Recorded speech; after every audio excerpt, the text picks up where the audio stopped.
Okay, hi everyone. Welcome to this week's masterclass. If you're new to our masterclass series, there are free events where you can come prepared to learn about very specific topics from some of our very favorite experts. For those of you who are new to the Mom Project, welcome. My name is Hiba Abdullahi. I'm the social media manager here.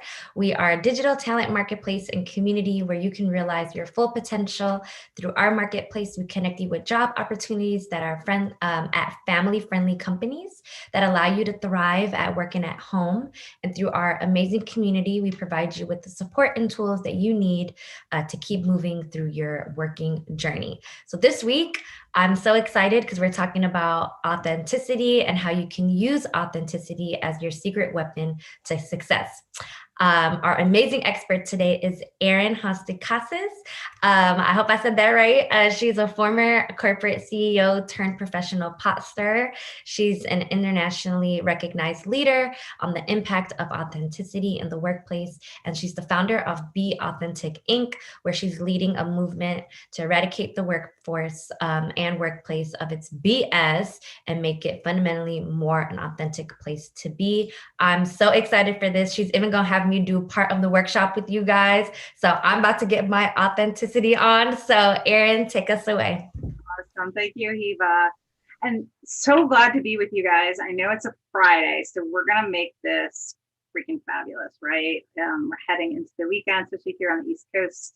For those in the Midwest, we're an hour in front of you. And I want to start by telling you a story about the most inspiring coaching moment I had. And although I am now a career coach, I also coach girls basketball, my daughter's team. My most inspiring coaching moment is actually my Uncle Bob's story. Now, so I'm guessing a lot of you have, an Uncle Bob. My Uncle Bob, you can picture him. So Seinfeld, he looks just like George from Seinfeld, but he acts a little bit more like Kramer. And he's hilarious. And he's told this story time and time again about his proudest coaching moment. And the story goes, my cousin Matthew was about 3 years old, and it was his first Easter egg hunt.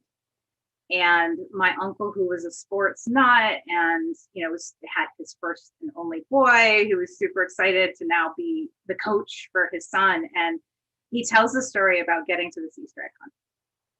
And, you can picture it. There's like 50 or 60 little kids running around, all excited in anticipation. And my uncle leans down to Matthew and he says, Matthew, you see all of those eggs, that line of eggs over there? And he said, do you see that tree way out in the distance? Matthew says, yeah. When they say go, I want you to run to that tree don't stop until you get to that tree. And then when you get to that tree, you can grab the Easter egg. So they all line up. 3, 2, 1, go. You can picture it, right? Kids running. And what happens when they get to that line of Easter eggs? Right? All the heads go down and they're grabbing as many Easter eggs as they can from the kid next to them. Except for Matthew. And Matthew, just see him. He's still running. And he's running. And he's running. And of course, he's too young to know how silly he looks. And he runs all the way to that tree in the distance. And of course, what happens when he gets there? He devours, he grabs more Easter eggs than he can fit into his basket. My uncle still tells this story to today, his proudest coaching moment ever. And the reason I tell you this story is it's such a great metaphor for our careers. If you think about the business world, like we're constantly like innovate and we don't follow our competitors and we come up with a new strategy. But I firmly believe for like decades and decades, we've all largely been taught or subscribed to this like same playbook. We are all just running to the same Easter eggs.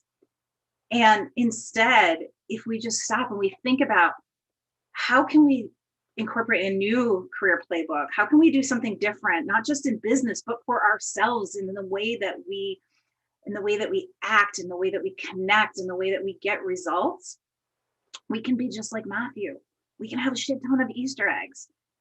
And so today, as I mentioned, I'm here to talk about authenticity, and that being what I think everybody should have as their new strategy. And so I want to tell you about what we're going to do today. So we've got a lot to get done in an hour. I'm like, holy crap, how do I like impart all my wisdom that I possibly can in the next hour? But here's what I want to do today. So first, we're going to actually spend some time on what really is authenticity. And I promise you, like, I'm not some PhD fluffy person, but understanding this definition, a more nuanced and complex definition than you probably subscribe to, I promise it will change everything. And it actually answers a lot of the questions we got. So we're going to really go through that in detail. Now, if you want a more succinct and sassy answer to a lot of the questions I got, including can you ever be too authentic? Check out my Instagram at Erin Hatzikostas. I actually answered the question specifically for you guys in a reel. Don't do it yet, but if you can spell my name, you can find me on Instagram. Check out the reel. It was posted just for the Mom Project and answering, can you ever be too authentic? So that's number one. I'm going to kind of walk you through what authenticity really is, and actually the business case, as snoozy as that sounds, but I'll make it fun. The business case for why you should really think about this nuanced definition. Second, I'm then going to kind of move into action. So like, what is the so what? And I actually have spent the last 2 years really trying to figure out what that is. And I'll talk about the framework, which I call my 6 principles of strategic authenticity. And it actually has an acronym called HUMANS. So we're gonna talk about that. And then we're going to do an exercise. So Heba, God bless her, has volunteered to be my live and your live case, case study and crash test dummy. But I want to walk you through an exercise because so often, and you might have thought about this when you signed up for this class, like people think, okay, authenticity sounds so wonderful, but then they're like, but it's kind of a fluffy unicorn. Like, how do you make it tangible? And that's what I love about what I teach. Everything I talk about is actually, I'm a doer, I'm a solver. And so we're actually going to put the principles into action. I'll give you just one of the many exercises you can do to start actually purposely using authenticity. And then lastly, we'll wrap it up and I'll talk a little bit about where you can learn more if you'd like to. So how does that sound? All right. I can't hear you, but I think everybody said that sounds awesome.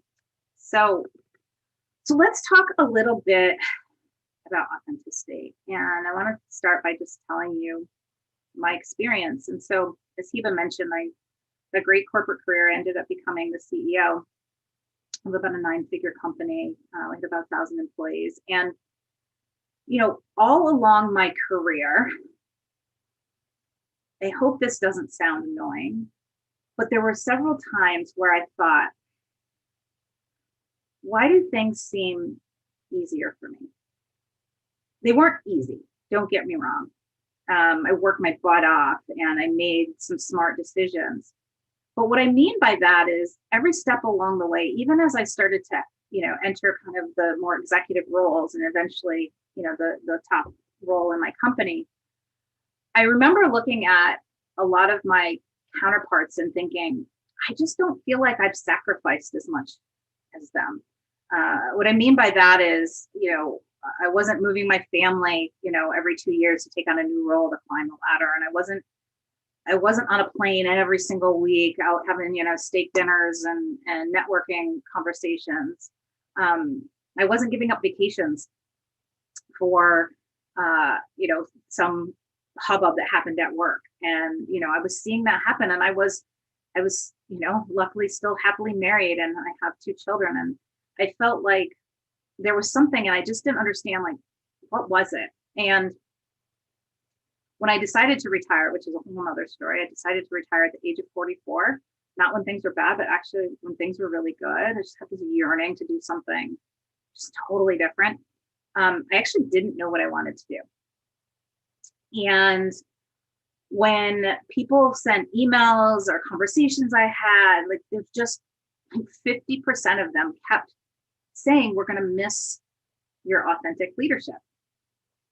And look, was I surprised they called me authentic? No, it wasn't like, oh, who, me? Like, no, it was a word that made sense, yet it wasn't a badge, if you will, that I had ever pinned on myself or anybody had pinned on me. And I literally remember thinking, wait, was was that it?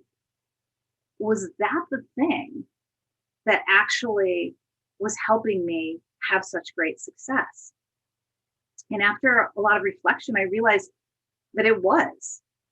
And I remember thinking, it started putting the pieces together. And, my father was very much an authentic business case for me all growing up. I tell lots of stories about him in my book. But I had realized that subconsciously along the way, not only was I sort of this permission to be authentic, that wasn't the thing that made my life easier. It was that I was actually using authenticity, as I call it, like as my secret weapon. Like I was using it as a way to better connect with people, to stand out to leaders, to quite frankly, negotiate contracts with better outcomes. I had realized that because I had constantly collected these data points each time that said, oh, that worked, I kept doing more and more of it. So as I started to have this epiphany and started to think about what I wanted to do in the second half of my career, I thought, oh my gosh, like this is it. Like if authenticity not only helped me have have success, but also I really thought about what broke my heart, and it breaks my heart. It truly, truly does. The workplace is largely still so fake, and there's a lot of BS. I have so many friends and clients and people I know that are amazing, and I'm sure a lot of you can relate with this, that are still going through so much motions and PowerPoint crap and communications that just don't mean anything, and just so much lack of authenticity. And I felt like before maybe that was something I just had to say, well, that's just the way it is. But once I had realized that I actually built the business case, because not only did I become a CEO, I had tremendous success. I realized that not only could I teach it to people as something they could do, but it could also then help the collective workplace become more authentic and diverse and balanced. So that was the exciting part. And then I actually did my first keynote. It was like this crazy accidental keynote. It was hilarious. Actually, one of my clients said, "Oh, I hear you doing the keynote." And I said, "No, I'm just speaking at the conference." And then press release came out and was doing a keynote. So word to the wise, like things are messy and they aren't always planned out. But anyways, it was my first time like getting on stage and talking about this like newfound love. And I remember sort of defining authenticity as like humor and storytelling and sort of this conglomeration of things. And one of the gentlemen after my talk came up to me and he said, "I loved your talk, it was amazing, but that's not me." And it really hit me that there was a lot more work to be done. And so I started to just become obsessed, like researching, reflecting on my own, looking at other people. And, I'm not a researcher, so some of it was pretty rudimentary. And one of the things I did as I was preparing for my TED Talk, I thought, well, why don't I look at what's the Greek root of the word? And you guys, this is really, really important, because understanding this right now, what I'm going to say and what I'm going to talk about and reshaping your mind is so important. So I looked at the Greek word, and it's authentikos. And authentikos means to be genuine, original, and authoritative. I always say it's sort of like authenticity is sort of like part Joe Exotic and part Kamala Harris. It's like this much more nuanced concept. And when I saw this, I thought, aha, because I knew that my success, I wasn't a person that just walked into the office just like I would into, Josie's pool party. That I knew there was a more nuanced way in which authenticity was pinned on me. And so when I saw at least the Greek definition, it gave me permission to really to start understanding and talking about and framing authenticity away from simply being yourself. And what I realized, and I've kind of put into my framework, which we'll talk about, is that authenticity in the true sense of the word isn't about simply being yourself. Authenticity, I like to say it's kind of like exposing who you are when people least expect it.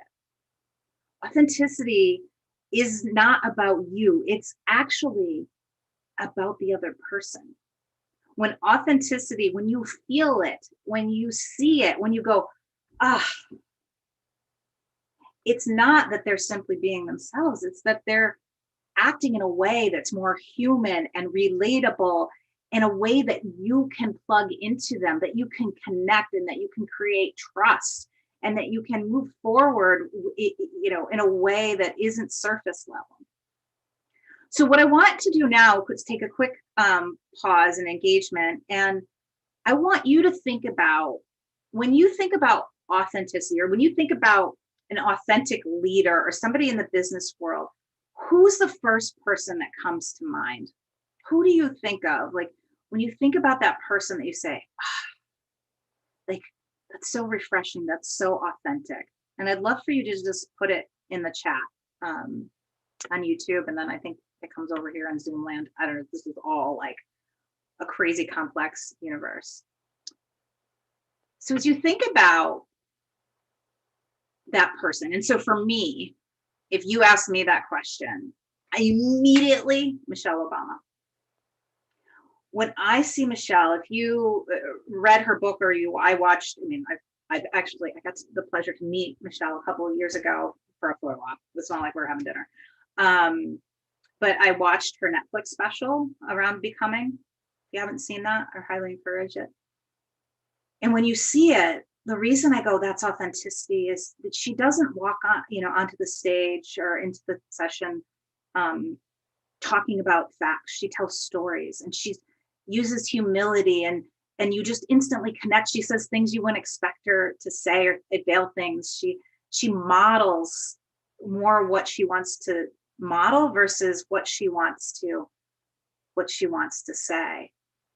And so I want you to, the reason I asked you, like, I want Amy Schumer and Michelle, yes, like, I want you to picture Amy Schumer, right, in that cooking show, that, oh my gosh, like, complete authenticity, right?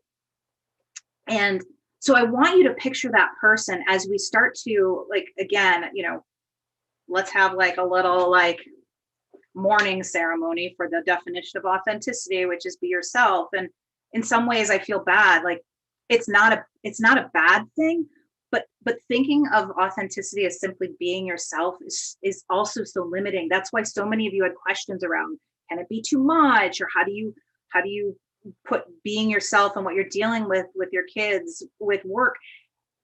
And if you can have that quick morning or exorcism and sort of rid yourself of this concept that it's simply being yourself, that authenticity really is about this being genuine and being original and being sort of badass, authoritative. I promise you, what then, if you can make it over to that side, and you can think about those extenders and those people that you think of when you think of authenticity, what's going to start to happen, guys, is that now you're going to say, oh, this is actually something I can do. This isn't something that is juxtaposed with the concept of work and advancing. It's actually something that will help me do things better, whether that's get noticed at work, or make better connections, or have success in a project or a negotiation or sales. And so starting to pivot from be yourself to this more nuanced definition really is everything. So now that we've gone through our little ceremony and brainwashing, and hopefully brought you to the other side that says, okay, maybe I don't completely understand what she's talking about, and you shouldn't, because we haven't made it quite tangible enough yet. But if you've at least said, okay, all right, Erin, like, I'll buy into it. I'll see what you're pushing. I can maybe open up to this concept that authenticity isn't what I thought it was. Now I want to talk about what actually is it. So as I mentioned, I found this definition Hatzikostas, which, was a permission to dig deeper, but it wasn't real definition. It didn't feel like, okay, so what can I do with that? And so, as I mentioned, I'm obsessed with this concept of authenticity for the last few years. And one of the best things was I decided to write a book about it. And when I sat down to write a book about it, I actually didn't know everything that was going to be in that book, which is not that uncommon, but it's such a wonderful place to slow down because you only can type so fast and you got a lot of work to do. It really forced me to focus on, okay, so if we know it's more than be yourself, and you had success and you've seen others with success, what are those key elements? What are the common threads that run through all of those that not only define it, but then can be acted upon? And that's when I finally landed at the concept of the humans framework, or the 6 principles of strategic authenticity. Ta-da! I wish we were in person. This is like in a room by myself, like give me a little hoot holler, even though I can't hear it. I'm just going to pretend. So here are the 6 principles of strategic authenticity, which, sounds a little dirty. I know sometimes when I say strategic authenticity, I feel like a little bit dirty, but I promise it's not. And the reason I say strategic authenticity is because, again, authenticity is actually something you can do. It's not a passive concept. It's actually an active concept. And when you think about it that way, it's an active concept that it's not an oxymoron. It doesn't mean pretend you're somebody you're not, but you can actually start to make changes. And the reason I'm so convicted is not just because of me. I can't tell you, I was actually just telling somebody today that this week alone, I had 8 or 9 texts, emails, phone calls from people that said, oh my God, Erin, I have to tell you the story about what I did. I listened to you, listened to the book or something you taught on LinkedIn or whatever. And I can't wait to tell you, here's what I did and here's the result. But it's not just me. So here are the 6 principles, and I'm going to talk about them just a little bit. So the first is humility. Humility is like a Disney fast pass to connections. And when used strategically, and we're actually going to do that in our exercise, which again, Hiba is going to be our model for, but I'm hoping you all do. I'll show you how purposely using humility can actually, it creates authenticity and it can create great connections and great success. The second is about being unexpected. It's about, kind of saying and doing things that are fresh and new. And, we think, like I mentioned with the Easter eggs, like in business, we're like all about innovation, right? Like constantly beating the competition and doing new things. But so much of what we do and how we interact in business is like the same old shit from I always say same shit, different century. And being unexpected is just constantly kind of giving something, not for the fame of it, but for knowing that the person on the other side is looking for something unexpected. There's actually great science behind when you start to give something unexpected, people, as I always say, they kind of turn off the switch of their autopilot and they lean in and they start to wonder what's next and they get curious. It creates just tremendous followership and curiosity and attention. It's the best way to, get people to listen to you on a call like this or your Zoom meeting or in an interview. So unexpected is just a really fun element. The third element is model. And the way I put this is, this is really about demonstrating the behaviors and the things that you want people to be, do, and have instead of just saying the words. This is about showing up versus shutting up. And I spend so much time in my book on this concept, not just as it relates to business, but as it relates to being a parent. And I talk about, many of us are operating under something I call a managed mindset. And getting people to really change to a model mindset. In a managed mindset, we're doing the things. In a model mindset, we're demonstrating. We're going from 2D to 3D. And it's one of the best things to do in leadership, but also I do it every day with my children. I have a 12 and a 10-year-old, and I model the behavior. I model the life I want them to have.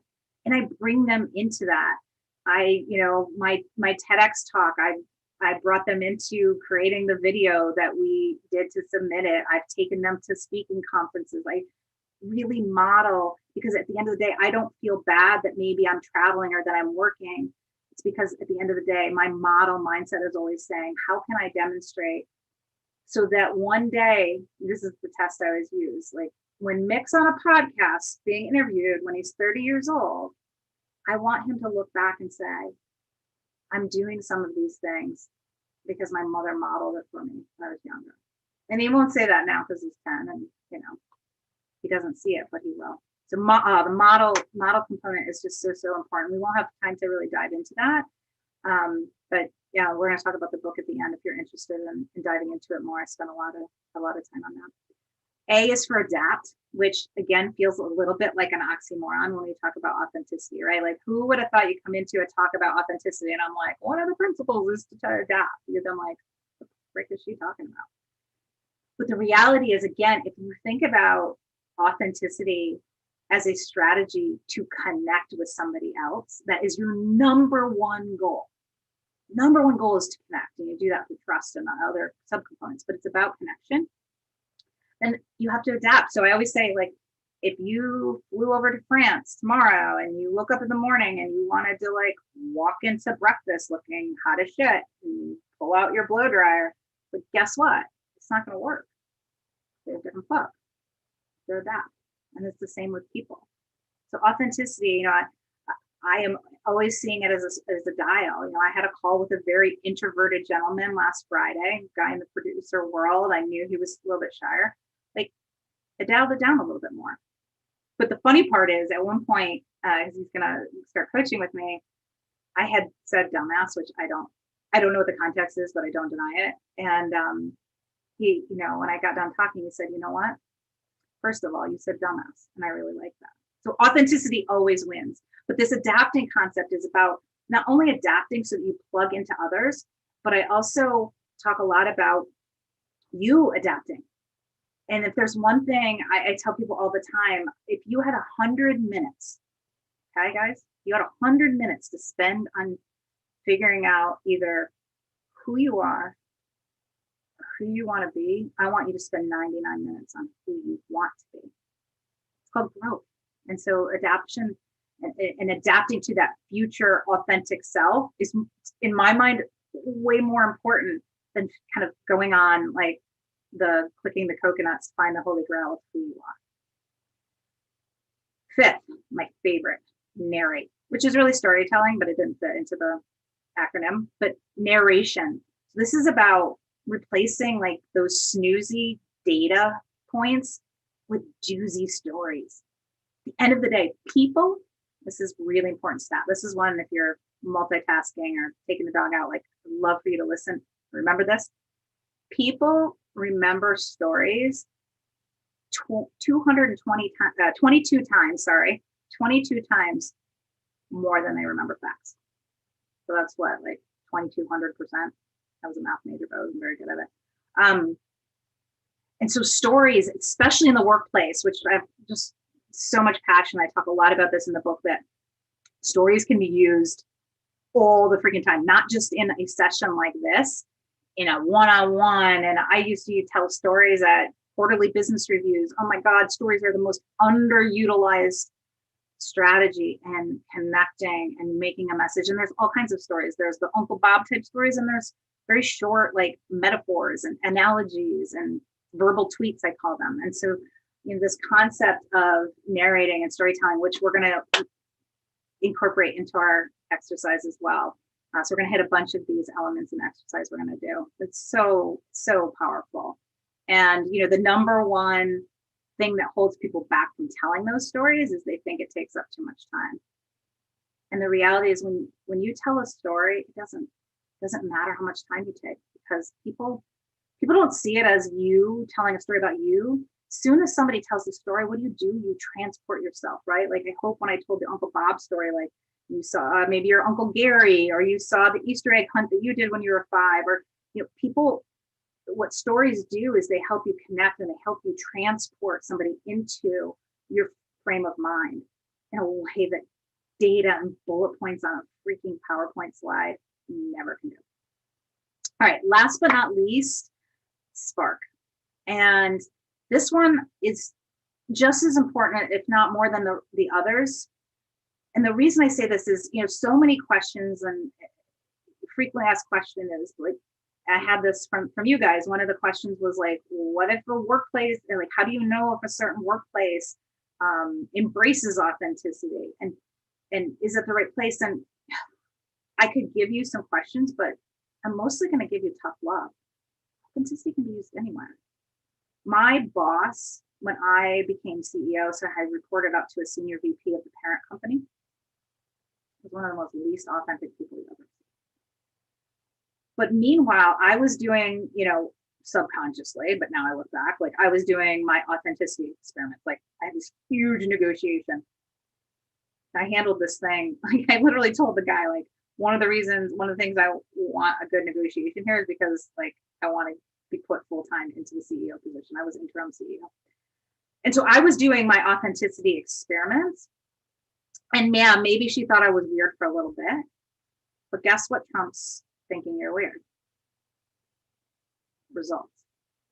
And so, so many people are like, what if they don't embrace it? It's like, well, part of it is they just don't know any better. And if you start to use and understand the active power of authenticity, and I promise you're going to start to get results internally, externally, with sales and negotiations and client relations, projects.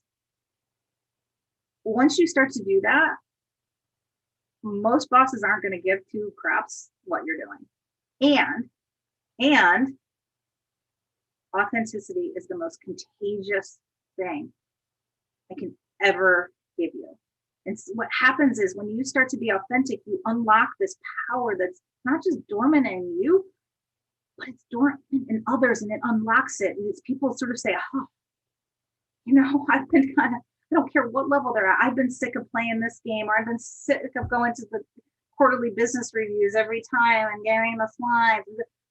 I had a good friend of mine is an executive she's the CIO of Otis Elevators, and she's in her probably late 50s, early 60s. Like, she's been around the block. She's a successful woman. And we were talking a couple of weeks ago, and she had read the book, and she's like, Erin, like, I want to show you the slides I did for this report out. And she had these great slides where she did a picture of her and her 11 siblings when she was younger. And she, told some metaphor about that, and then the project update. And then she had a couple other really fun slides. And I even unlocked something in her. And so authenticity, what's great about it, and the reason I put spark in there, is that inspiration is a circular reference.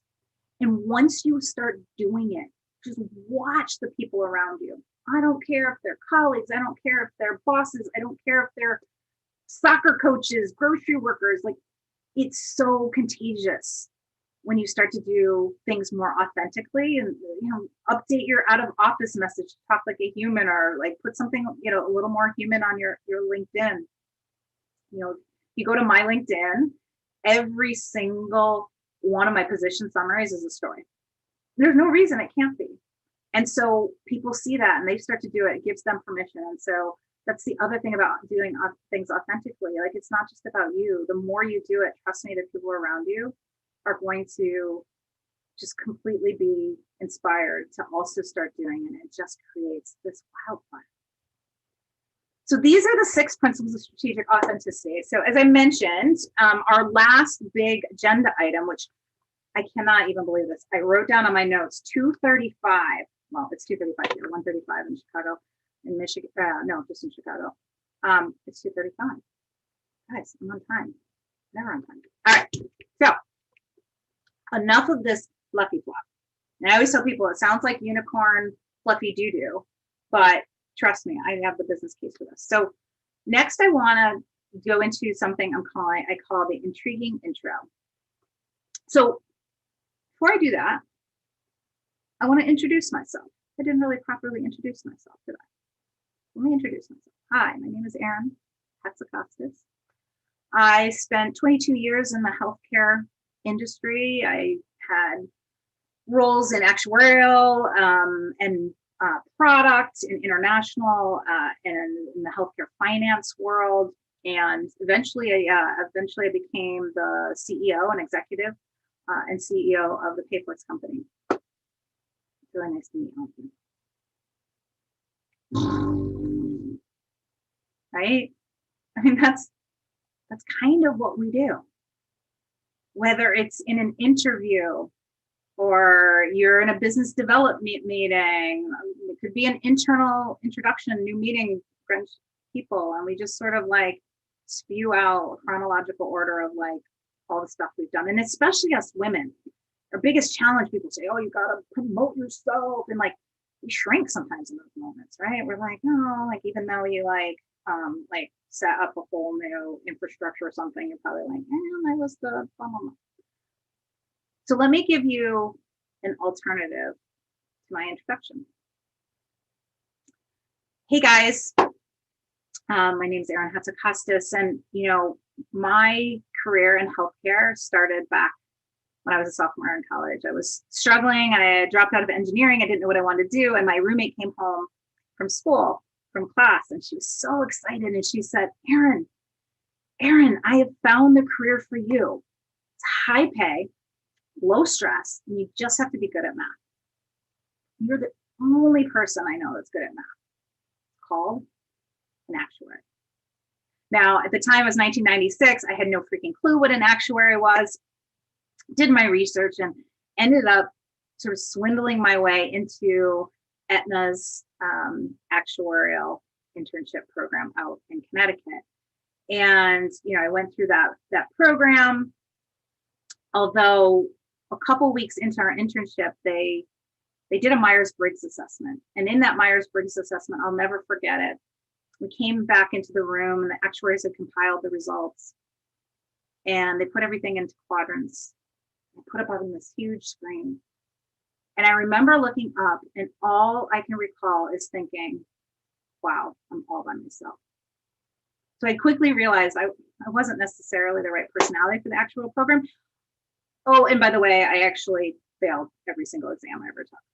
But I went on to take on additional roles within Aetna, including my first big girl job. I led the strategy and business development for our international division, led our first international healthcare acquisition, as well as started up a health management company in the UK. Worked with the department in England and did a bunch of things I was highly unqualified to do.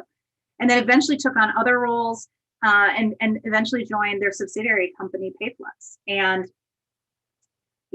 basically every time somebody from the leadership team would leave, as a lot of acquired companies do, they were like, oh, let's give it to Erin. And I eventually became the CEO of that company. And I'm really proud to say, though, the company when I took over was struggling big time. Financially hadn't grown in 4 years, and employee morale was really, really low. And in just 3 years leading that company, we tripled earnings. And we actually sent employee engagement skyrocketing 12 percentage points in just 2 years. And so that was my career. And now I've left that to pursue my passion, which is authenticity, blah, blah. Now, as you think about intro number one, and I know it's a little melodramatic, purposely kind of poopy, but versus introduction number two, slightly more intriguing, right? And what happens is, and what I did in there, if you were listening to the 6 principles of strategic authenticity or humans, I use several of those elements. So I use storytelling, right? First of all, I wrapped my experience around a story. Second, I purposely used humility. And I didn't make it up. And humility doesn't have to be something as dramatic as mine, which was complete and utter failure in the actuarial program. But I purposely put that when people wouldn't expect it, right? Like you're telling a story, and one of the first things you tell me is that you failed something or you pooped the bed on something.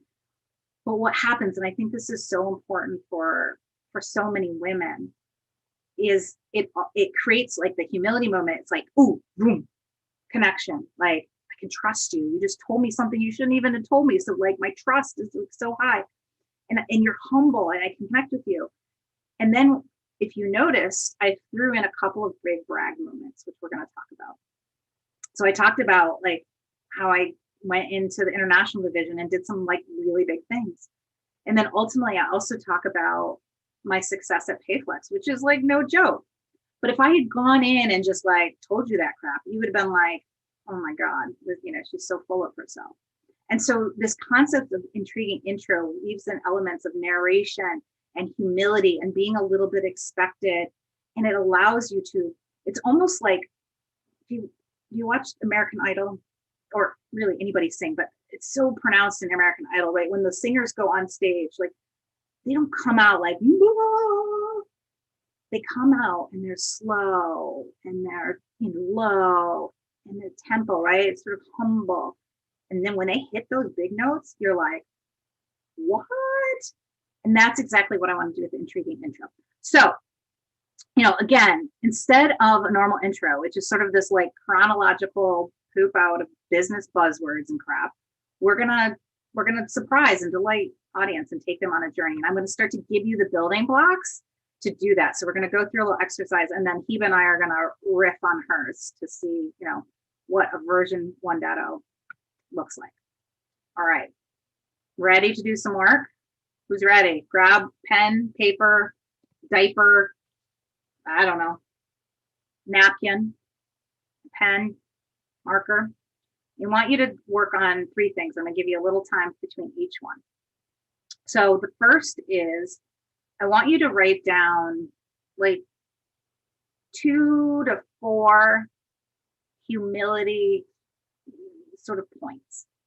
This could be, and actually, I mean, if you want a laundry list, that's what I do. I mean, I actually have a list of these on my computer, but these are things like, like I had failed the actuarial exams.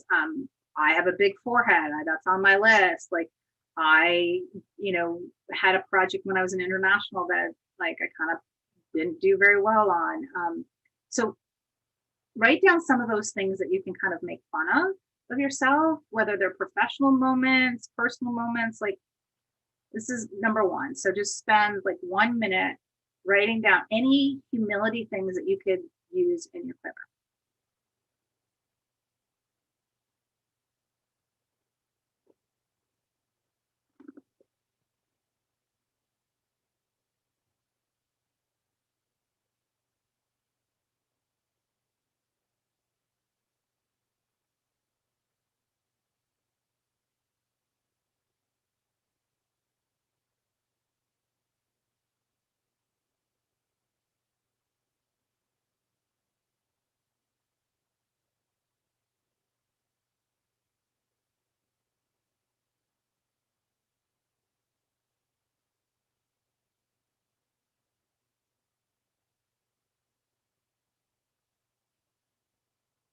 Okay. So hopefully you have at least a couple of humility points that you can use to make this intriguing intro masterpiece. Second, I want you to think of a anchor story or 1 or 2 moments in your career. It could be like mine, like, how you sort of found your way in. It could be, for example, women working with the Mom Project. There might be a story about how you pivoted to work with this company. Is there a story, an anchor story that would be a great anchor for this intriguing intro? I want you to think about it and just write down some points that would help you think of that story. So I'm going to give you a minute to do that till 45 after the hour.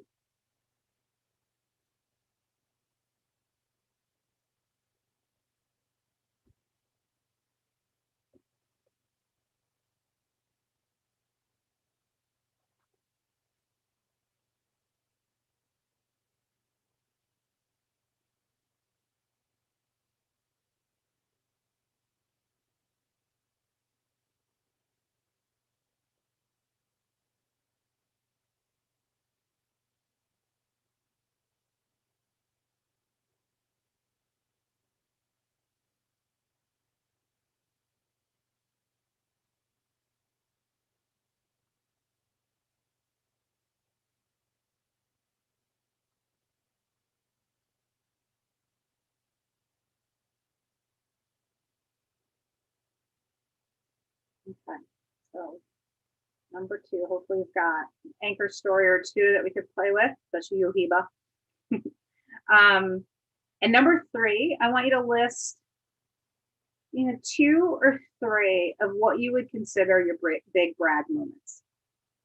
These are the things that you did in your career that even you were like, holy crap, can't believe I did that. So we'll give you another minute to write those down.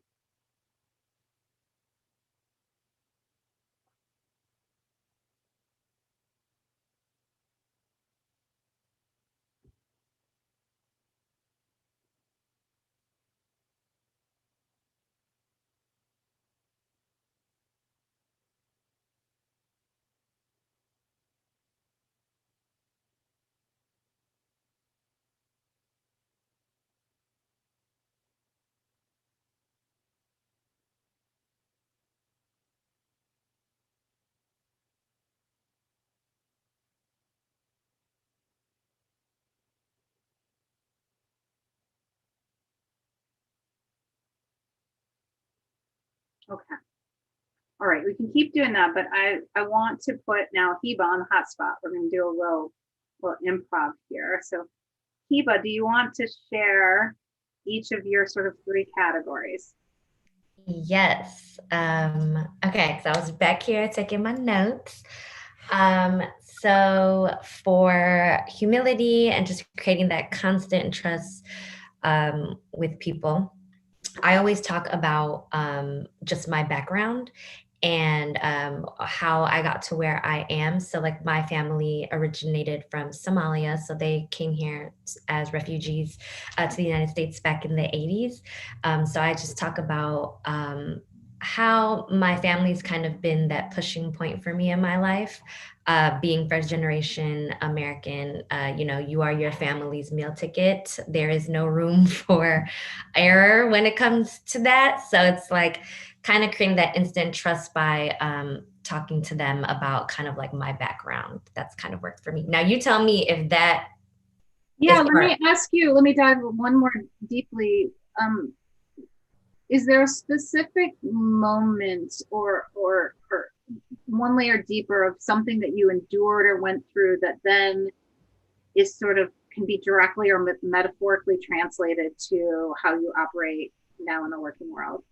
Yes. So growing up, I think all first gen children can understand that sometimes you grow up a little faster because you have to help your family, whether it's like helping my grandma understand what the doctor is telling her or being kind of like a translator. That's kind of helped me in kind of like my professional world of just always having kind of like a soft spot for people like that. And then also, just building that community because I had to foster community at a very young age, trying to, kind of blend both of my worlds together and kind of make a community out of that and help my family kind of assimilate in this country, being a young little kid. So I love it. That's beautiful. And thank so, you. what did you write down for story? Can you tell me if you had something there? Yeah, so kind of stepping from just kind of my background of being first gen and kind of having that be like the relatable piece. For story, I put down kind of just talking through being first generation and kind of how that kind of navigated into my career.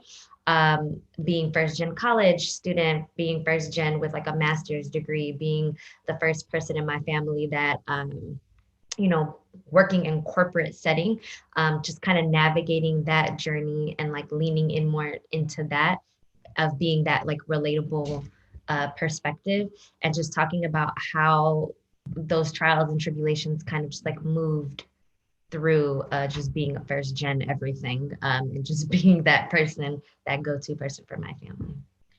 Love it. And how about your big brags? So my big brag was big moments of when I became uh, obviously first person in my family to get a master's degree, but then also study abroad and do some job training in China. So kind of working in the strategic communication field of working towards agencies that make it diverse and like doing diversity and equity inclusion work in China was a big brag. And then also another big brag was like becoming social media community manager here at the Mom Project, running my own ship when it comes to all things community. So those were my big brags. Nice. I love that. Yeah, and so I can see when you come, again, the context is you come into a meeting and interview, whatever it is, and it's so nice to meet you. I have to say, like, at the end of the day, my superpower is I'm a navigator, I'm a translator, and I'm a community builder. I it all started when I was a young girl. I actually grew up in Somalia, and not only growing up in another country and immigrating to the United States, but also being part of a larger family.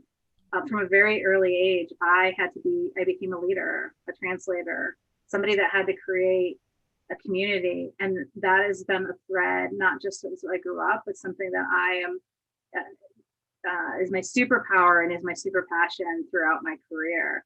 And, it led me to always being okay with taking on those things that I never really knew if I was qualified to do, and standing out in front, whether it was standing out in front of being the first in my family to get a degree, putting a master's degree, or standing out in front in leading DEI in China, or taking on a social media position, which I had never done before, for a growing company that has, a very impactful mission. And so, and again, my name is Heba, Heba.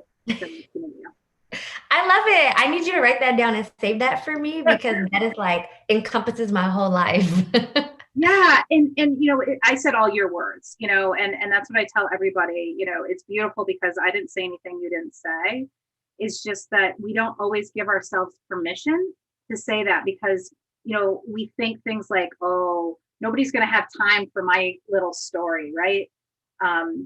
It might take you 45 seconds to say what I just said, but to give your snoozy story, it might take you 30 seconds. But for some reason in our head, we're like, oh, those 15 more seconds, even though the 45 people are completely entranced and connected, and the 30 they want to throw in the garbage, right? And so part of this is, these stories, to you, Heba, and to others, they lie in you, and you've probably told them over a glass of wine with friends or colleagues. I always tell people, when you're writing your resume, your LinkedIn, write it as if you're a half a glass of wine deep and you're talking to like a friend that's in the industry. So they know enough, but they're a friend, and they're like, Heba, I don't get it. Like, what are you doing at this company? And you just be like, this is what I do, and this is how I kick butt. And so the stories are all within you.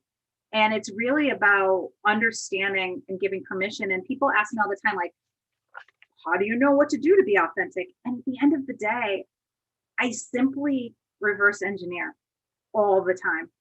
I'm always reverse engineering. What would that person, I was part of this awards ceremony a couple of weeks ago. It was like 2.5 hours on Zoom. And I'm like, people are giving acceptance speeches. And all I'm thinking is not, oh, how can I stand out? Or what? I'm like, if I were on the other side, what would I be getting? What would I want? I'd be like, I'd be getting a little bored with the same old, right? And so giving people something that you would want, just because their title might be bigger or they might be in a different industry, they're human. And so, these intriguing intros, I encourage you, and don't get nervous, just keep playing with them. I have a lot of coaching clients. I just caught up with one last week, and she was like, oh my God, I've used it so many times, and it morphs in like my actual one. I got like a 10-minute version of that one that's like takes you all through all kinds of funny things. But I just give you permission to tell those stories, and to take people on a roller coaster. People want to go on a roller coaster. They want to see humility, but they also want to see the power. They want to feel what you're all about. So before we conclude, I just want to answer a few of the questions. Yes, I was just gonna say, I'm like, isn't it crazy how like this goes so so fast?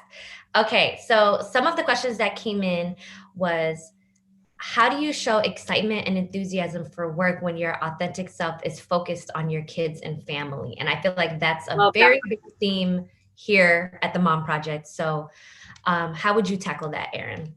Yeah, so first of all, if you think of your kids and your family and the messiness, and you subscribe to this definition that authenticity is about exposing who you are when people least expect it, I would say tell people, share that, don't hold it in, like don't pretend to not have a bad day.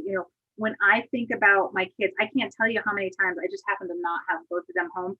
I mean, they have been in client meetings, they've been in my TED talk, they've been in all kinds of things, and so integrate and expose, not just for you and in the direction towards your employer, but also let your kids see that you have brought them into it. Maybe you have to work late on a project and you're like, oh, them or the project, them or the project. How about them and the project? Ask them questions. My kids, if I didn't have my kids involved Right. in the making of my TEDx submission video, I would not have been selected. Period. End of story. They gave me great insights and called BS, and my son made sure I didn't go over a minute. So think about the demonstrating versus dividing. Okay, I love that. Okay, another question that came in was, is there such thing as being too authentic sometimes? Where is the line? Sometimes I feel like I could do that too. Like I'm an overshare, like I'm too much, when do you dial it back? Is there a time to dial it back? Like where is the line basically? I would say never, which is my Instagram reel. And I say never because this is like page 5 of my book. Authenticity does not equal transparency. Like I always say, me as a leader, authenticity wasn't me walking into the town hall going, well, last night after my husband and I made love, I laid awake, worried about our potential system collapse because we haven't invested much in it. Authenticity and transparency are two different things.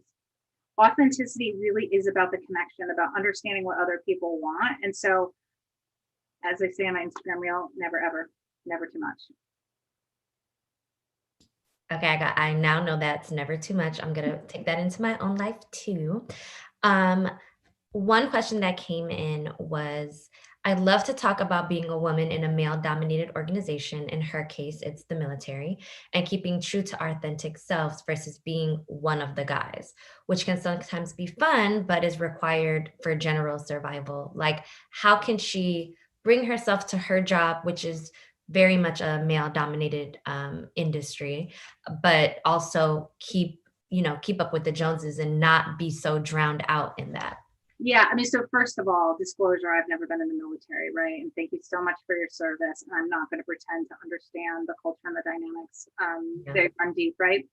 What I will say is, I always say authenticity is gender neutral, advantage women. Meaning, I can't tell you how many men, I just had an email today, like this guy, he's halfway through my book. And one of the things I talk about is sucky songs. And this gentleman is in his at least 60s. And he's like, oh, I was singing some sucky songs today and I love this part. I mean, so first of all, authenticity, I think it can be a great neutralizer. And I firmly believe we're only going to go forward if we all go forward together. But it's advantage women because it really allows us to start to knock down the barriers of the things that we don't want to do as much or we don't want to say as much. And I hope that, again, back to this definition, that it's more nuanced and it's really about the connections with others by using these things that make you feel authentic and make you not be a robot, that will do everything. I also think this is a great time to give one of my favorite quotes of all time by Colin Powell, which is, you're a good leader if people follow you out of curiosity. Yes. And, my own saying is, people respect authority, but they follow authenticity. Yep. And so, I would say that at the end of the day, in the military, nothing's more important than people following you. And that authenticity is a great way to create that. So we're at the hour now, but I want to ask you, is there anything you want to leave with our community of people watching here today? One last gem that they need to just take from the whole, it was a lot. I myself was doing exercise, guys. So I'm over here taking notes. But what is like one thing you would leave with our community today? Experiment, experiment, experiment, experiment. Just try something new every day, and consider it a data point. So experiment whether, like we talked about something kind of industrial strength. Go out and change your out of office and not sound like a robot, and tell them you're taking a much needed break from the craziness, or change up at least one little piece of your LinkedIn profile, or replace an agenda at the beginning of a meeting with a story, with a small Yeah. story. So I would say just experiment, experiment. I don't change people, I change their addiction, and just, do these things and start getting addicted to being more authentic. I love it. The chat is saying thank you so much. This was exactly what they needed to hear today. And I feel like it's exactly what I needed to hear today, too. I can't thank you enough, Erin, for joining us today to make us be our authentic selves and better ourselves, in every way possible. Please put in your info where we can reach you on the screen. Yes. Okay. There it goes, everybody. This is where you can reach out to Erin. We're also doing a book giveaway, but that's going to all be in the email with the RSVPs. If you RSVP, there's a follow-up email after the session that's going to have more of Erin's contact info. It's going to have how you can get a book. Low key, I want a book too, so let me talk to her after this. But it's just, a good way to end our week and a good way to end the Friday, like end our Friday, and just kind of think about ways we can better ourselves and bring our best authentic self to everything, not only work, but your everyday life. I feel like that's what I gained from this. So I really hope you all gained that from this too. Thank you again, Erin, so much for joining us today. Everyone watching, thank you. And we will see you next week. Please connect with her. She is amazing. Just following her on our Instagram from the Mom Project, I'm like, I love her energy. She's the real deal, honestly.